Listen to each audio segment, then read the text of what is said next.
CGN TV에서 작년에 영화 한 편을 제작을 했습니다. 그래서 작년에 상영을 했는데 그 제목이 무명이라는 제목의 영화였습니다. 포스터인데요. 오다 나라지라고 하는 일본인 목사님 이야기입니다. 한국명은 전영복이라고 알려진 일본인 목회자고 일본인 선교사님이신데 불교 사찰을 운영하는 사무라이 집안에서 태어난 분입니다. 그런데 청소년 때 노방전도를 통해서 예수를 믿게 되고 그리고 목회자가 되려고 하는 결심을 갖게 됩니다. 그러니까 완전히 그 사무라이 집안에서 단절되고 유산도 한 푼 받지 못하는 그런 형편이 됐습니다. 그러나 모든 걸 버리고 이제 목회자의 길을 갖게 되는데 특별히 이제 조선인 유학생들을 통해서 오다 목사가 3.1운동에 대한 이야기를 듣게 되고 그리고 일본의 그 식민 통치의 실상을 듣고 난 후에 큰 충격을 받게 됩니다. 그래서 가해자인 이 일본인이 조선에 가서 복음을 전해야 된다 하는 그런 사명을 품고 1928년도 그러니까 오다 목사의 나이 20살 때 조선 땅에 와서 복음을 전하게 됩니다. 목포를 시작으로 해서 광주, 전주, 대전, 청주, 수원, 서울을 거쳐서 저 평양, 원산까지 전국을 돌아다니면서 복음을 전합니다. 특별히 가난한 자들, 노동자들에게 이제 복음을 실천했고, 특별히 일본인이었지만 신사 참배 운동 반대 거기에 이제 들어가게 됩니다.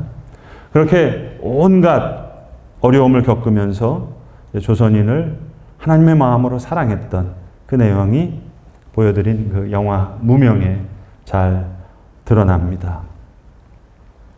결국은 이를 마땅치 않게 여겼던 일본 당국에 의해서 1939년에 이제 오다 나라지 목사는 조선에서 강제로 추방당하게 됩니다.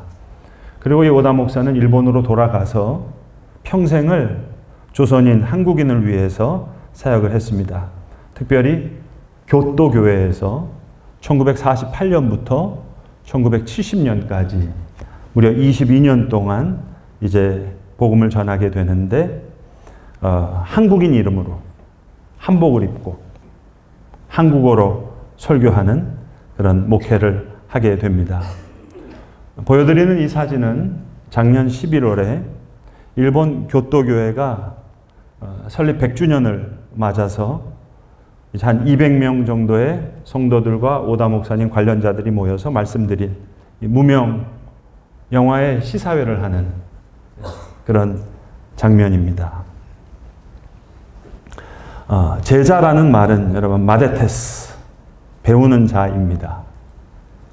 사도라는 말은 아포스톨로스, 보냄을 받았다, 보냄받은 자라는 뜻입니다. 놀랍게도 복음서의 제자들과 사도행전의 제자들은 똑같은 사람들인데 완전히 다릅니다. 같은 제자들인데 복음서의 제자들은 예수님과 늘 함께 지내면서 먹고 마시고 함께 배우는데 직접 배우는데 실수가 너무 많고 늘 넘어져요. 예수님의 말씀을 잘 이해하지도 못합니다. 그런데 그 복음서의 제자들이 변하는 거예요. 그래서 사도행전의 제자들의 모습은 완전히 달라집니다. 예수님이 함께 계신 것도 아닌데 약속하신 보혜사 성령의 충만함을 받고 아포스톨로스, 보냄받은 자로 부르심의 사명을 따라 살아가는 그런 제자들이 됩니다. 오늘 본문에 모든 일에 하나님의 일꾼으로 우리가 자천하기를 그렇게 말합니다. 보냄받은 자로 하나님의 일꾼으로 스스로를 추천해요. 많이 견디는 것과 환난과 궁핍과 고난과 매맞음과 갇힘과 난동과 수고로움과 자지 못함과 먹지 못함 이런 가운데에서 이런 가운데 있는데 완전히 달라졌어요. 복음서의 제자들의 모습이 아니에요. 넘어지고 쓰러지고 실수하던 복음서의 제자들이 아니라 예수 그리스도를 대신하는 사도들, 대사들이 되는 거예요. 깨끗함과 지식과 오래 참음과 자비함과 성령의 감화와 거짓 없는 사랑, 또 진리의 말씀과 하나님의 능력으로 의의 무기를 좌우에 가지고, 그리고 이어서 오늘 유명한 구절의 말씀이 이어집니다. 속이는 자 같으나 참되며 무명한 자 같으나 유명한 자요, 죽은 자 같으나 살아있고 징계를 받은 자 같으나 죽임을 당하지 아니하고 근심하는 자 같으나 항상 기뻐하고 가난한 것 같으나 사람을 부요하게 하고 아무것도 없는 것 같으나 모든 것을 가진 자로다. 힘겹게 살아가는 사람들이 아니라 항상 기뻐하고 기뻐하는 제자들로, 모든 것을 가진 하나님의 일꾼으로 사도적인 교회가 되는 거예요. 사도적인 제자들이 되는 거예요. 여러분, 왜 옛날에 지객꾼들이 많았잖아요. 서두에 말씀드린 이 오다 목사가 조선 땅에서 조선인들과 늘 함께 있으면서 조선인들 가운데 가장 인상적인 모습이 그 지객꾼이었대요. 평생 지게 하나를 지고 그 수많은 자기 부양 가족들을 먹이는 그 모습이 너무 인상적이었는데, 특별히 그 모습이 십자가를 지고 인류의 죄를 대신 짊어지신 예수님의 모습과 오버랩되면서 오다 목사는 평생을 나는 이런 지객꾼의 심정으로 살아가겠노라, 그렇게 다짐했다는 겁니다. 대구에 전재규 장로님이라는 분이 계신데, 그 계명대학교에서 세운 그 동산의료원, 동산병원이죠. 그래서 의사 생활을 오래 하시고 은퇴하신 분이신데, 이분이 오다 나라지 목사님과 특별한 관계를 갖고 계신 분입니다. 1977년도 때 이 장로님이 동산병원 의사로 봉직하는 중에 이 오다 목사님이 오셔서 수양의 강사로 오셨다는 거예요. 그래서 그때부터 큰 감동을 받고 이 오다 목사님과 친밀한 관계를 갖게 됐는데, 그러니까 이 오다 목사가 일본으로 돌아갈 때 그가 썼던 모든 이제 글들, 조선 선교 그 기록들, 이거를 다 이 전 장로님한테 주고 떠나셨다는 겁니다. 이 장로님에 의하면 이 전용복이라는 한국 이름을 쓰게 된 이유가, 전자, 밭전자가 입구자에 십자가가 있잖아요. 그러니까 예수 그리스도의 십자가를 늘 내 입으로 전하는 영원한 복이 되는 그런 입술이 되겠다, 그런 삶이 되겠다, 그렇게 이름을 지으셨다는 거예요. 이 사진이 제가 말씀드린 이 전재규 장로님이신데 90이 넘으셨다 그러는데 너무 고운 모습 아닙니까? 이 칼빈 모자, 지금 쓰고 계신 모자가 그 오다 목사가 이제 주고 가신 이 모자를 지금 쓰시고, 저 뒤에 여러분 그 족자가 좀 보이세요? 네. 운백, 설백, 아심백 이렇게 써 있는데, 구름도 희고 눈도 희고 내 마음도 희다. 그리고 해심, 산심, 주은심, 바다도 깊고 산도 깊고 주의 은혜가 깊다 하는 작은 글씨로 전용복 이렇게 써 있습니다. 이 오다 목사가 쓴 글을 족자로 만드신 분인데, 바로 이 책이 이 전재규 장로님이 오다 나라지 목사의 글을 엮어서 대한기독교 사회를 통해서 출판하신 책입니다. 제목이 지객꾼이에요. 지객꾼. 사랑하는 성도 여러분, 복음서의 제자들과 사도행전의 제자들은 같은 제자들인데 완전히 달라요. 완전히 달라졌어요. 복음서의 제자들은 예수님과 늘 함께 하는데, 주님과 함께 먹고 마시고 자며 동행하는데 늘 넘어지고 쓰러지고 실수해요. 그런데 사도행전의 제자들은 다들 행복한 지객꾼이 돼요. 무명한 자 같으나 유명한 자요, 죽은 자 같으나 살아있고 징계를 받는 자 같으나 죽임을 당하지 아니하고 근심하는 자 같으나 항상 기뻐하고 가난한 자 같으나 많은 사람을 부요하게 하는 이 행복한 지객꾼, 아포스톨로스, 보냄받은 자로 부르심의 사명을 감당하는 사도로 살아갑니다. 하나님의 일꾼으로 스스로 자천한대요. 많이 견디는 것과 환난과 궁핍과 매맞음과 갇힘, 난도 어렵게 감당하는 게 아니에요. 기쁘게 항상 기뻐하며 오래 참음과 자비함과 성령의 감화와 거룩한 사랑과 거짓 없는 사랑과 진리의 말씀과 하나님의 능력으로 의의 무기를 좌우에 가지고. 성도 여러분, 성도들 중에도 복음서의 제자들과 같은 성도들이 계시고 사도행전의 제자들과 같은 그런 성도분들이 계세요. 교회도 복음서의 제자들과 같은 교회가 있고 사도행전의 제자들과 같은 교회가 있어요.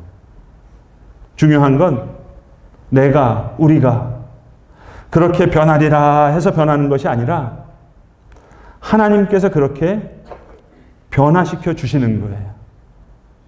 고통 중에, 환난 중에. 베드로와 요한이 안진뱅이를 일으킨 게 아니라 베드로와 요한을 그렇게 우리 주님께서, 성령께서 변화시켜 주신 거예요. 은과 금은 내게 없거니와 내게 있는 것을 내게 주노니 곧 나사렛 예수 그리스도의 이름으로 일어나 걸으라. 베드로와 요한 안에 있던 예수 그리스도의 이름의 능력이 있는 거예요. 오늘 우리가 부른 찬송, 아랍어 찬송이에요. 레바논에 갔었을 때 불렀던 찬송이에요. 그런데 이건 그들의 찬송 가사가 아니에요, 여러분. 시리아 난민도, 레바논 교인도, 아랍 사람들도 예수 안에, 픽야 예수, 픽커리아, 픽시파, 치유가 있고 자유가 있고 살람, 평화가 있고 하야, 생명이 있고 예수 안에. 찬양 가사가 아닌 거예요. 진짜 그들의 고백인 거예요. 그들의 간증인 거예요. 요즘 제가 기도하면서 많이 생각되는 게 있는데요. 여러분 지금 이란이 전쟁 중에 있잖아요. 근데 거기 아무리 보수적으로 잡은 통계에 의해도 50만 명의 기독교인이 있다는 거예요. 선교단체들은 추측이 좀 달라요. 최소 100만 명에서 많이 보는 선교단체는 300만 명의 크리스천이 이란 땅에 있다는 거예요. 이집트에는 콥틱 정교회와 합해서, 개신교인들 다 합해서 1300만 명의 기독교인이 있다는 겁니다. 그런데도 유독, 오늘도 기도해 주셨습니다만, 창세기에 아브라함이 떠나는 하란 땅도 있는 땅이 튀르키예요. 요한계시록 마지막 장에 있는 그 초대교회 7교회, 사도적인 교회가 있었던 곳도 튀르키예 땅이에요. 그리고 세속적인 이슬람 국가예요. 무슨 그런 그 시아파가 있는 이란처럼 강력한 신종 국가도 아니에요. 그런데 유독 이 튀르키예 땅엔 기독교인이 1만 명이 채 되지 않을까. 이스탄불이 어떤 땅입니까? 콘스탄티노플, 동로마 제국의 수도였잖아요. 기독교 제국을 이루었던 그 사도적인 교회와 사도적인 성도들이 수많이 있었던 그 튀르키예 땅이, 아니 이란도 300만 명이 있다는데, 이집트에도 1300만 명이 있다는데 어떻게 성성의 땅인 튀르키예에 10,000명이 채 되지 않는 기독교인이 남아있을까? 무슨 뜻일까요? 사도적인 교회와 사도적인 교인들은 자동적으로 만들어지는 것이 아니라는 말씀 아닐까요? 계속 기도의 씨앗이 심겨져야 되고 눈물로 씨를 뿌리는 자가 있어야 하는 그 땅. 그러니까 아무리 극심한 전쟁이 땅에 있는 그곳에서도 이란에도 300만 명이 있다 그러고 이집트에도 1300명이 있다 그러는데, 눈물로 씨를 뿌리는 자, 기도의 씨가 심겨져야 되는 그 땅 속에 사도적인 교회와 사도적인 제자들이 일어나는 거예요. 아마시파, 치유의 파도, 아마사야, 생명의 파도, 마하빠, 사랑의 파도가 예수의 이름에서 정말로 진짜로 흘러나오는 거예요. 그래서 사도적인 교회와 사도적인 제자들로 세움받는 겁니다. 하나님께서 그렇게 세워주시는 거예요. 베드로를 그렇게 세워주셨고 요한을 그렇게 세워주셨고 예수를 핍박하던 바울을 그렇게 세우셔서 아포스톨로스, 보냄받은 자로 부르시고 세우시고 보내시는 거예요. 이게 바로 사도행전에 나오는 제자들의 모습입니다. 사랑과 치유와 생명의 파도 속에서 무명한 자 같으나 유명한 자요, 죽은 자 같으나 살아있고 근심하는 자 같으나 항상 기뻐하고 가난한 자 같으나 많은 사람을 부유하게 하고 아무것도 없는 자 같으나 모든 것을 가진 자로다. 그런 자들은 복음을 부끄러워하지 않아요. 복음을 부끄럽게 만들지 않아요. 아니, 복음을 아름답게 자랑해요. 이것이 사도행전의 역사요. 아랍교회의 고백들이고, 일어나고 있는 고백들이고, 또한 이 땅의 한국교회의 자랑스러운 역사예요. 여러분, 1907년도에 평양에 대부흥운동이 있었습니다. 그 같은 해 평양의 장대현 교회에서 한국의 최초로 7명의 목사가 안수를 받습니다. 평양 장대현 교회 길선주 목사, 평북 선천읍의 양전백 목사, 세문안 교회를 도왔던 서경조 목사, 제주도의 이기풍 목사 같은 사람들이 그들입니다. 이 7명의 최초의 목사 이전에는 더 무명이었던 장돌뱅이들이었어요. 세문안교회 서경조 목사의 형이 서상윤인데 만주 왔다 갔다 하면서 인삼, 홍삼 팔던 장돌뱅이들입니다. 백홍준, 이응찬, 서상윤 이런 장돌뱅이들이 만주 갔다가 스코틀랜드의 로스 선교사님을 만나서 거기서 한문 성경을 한글로 번역을 해가지고요. 이걸 쪽복음을 만들어가지고 장돌뱅이들이니까 전국 방방곡곡을 다니면서 이걸 전하는 거예요. 권서인이라고 해서 권할 권자, 책서자를 써서 이 권서인들에 의해서 복음이 전파되는 거예요. 선교사들 오기 이전에. 그래서 한국에서 최초로 세워진 교회는 황해도에 있는 솔렛교회입니다. 서상윤이 세운 교회예요. 이 솔렛교회를 증축하게 될 때 그 동생이 세문안교회 서경조 목사니까 언더우드 선교사님 통해서 형님 그 증축하는 거 좀 도와드릴게요 했었을 때 서상윤이가 거절합니다. 이 땅에 세워진 최초의 교회인데 선교사님들 도움을 받아서 세울 수 있겠느냐. 그렇게 세워진 교회가 우리 자랑스러운 우리 조선 땅에 세워진 한국교회의 역사입니다, 여러분. 평양의 장대현 교회가 72칸으로 한옥을 지었는데요. 기록에 보면 한 3분의 1 정도의 선교사님의 도움으로 지었어요. 근데 그 후에 평북 선천의 선천읍교회에서 세웠던 양전백 목사가 선천읍교회를 세울 때 장대현 교회와 똑같은 크기로 72칸의 한옥을 짓습니다. 근데 한 푼도 선교사의 도움을 받지 않아요. 선천읍교회 교인들이 헌금해서 교회를 세웁니다.